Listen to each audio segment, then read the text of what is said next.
দর্শকের মুহূর্তে আমরা দেখতে পাচ্ছি নোয়াখালী বিভাগের দাবিতে আন্দোলনকারীরা মিছিল করছেন এবং এই সময় এক পুলিশ কর্মকর্তা তাদের সাথে কথা বলতে গেলে তাকে হাতে তুলে মিছিল দেন নোয়াখালী বিভাগের দাবিতে আসা আন্দোলনকারীরা।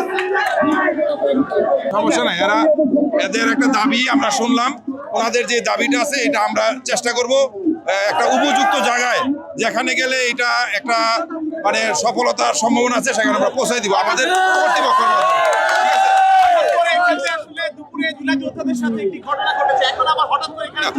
এটা এখন এই মুহূর্তে এটা বলবো না, এটা আগে বলে দিচ্ছি অলরেডি, এটা এখন বলবো না। এখন না কাজে না, এরা এখন নিজেরাই চলে যাবে, কথা হয়েছে, ঠিক আছে, এরা ভালো, এদের মন মানসিকতা ভালো, এরা নিজেরাই চলে যাবে, এরা কথা দিচ্ছে। আমার বাড়ি নারায়ণগঞ্জ। এরা যে কেউ আমাদের এই দেশের নাগরিক হিসাবে সে দাবি দাওয়া করতে পারে।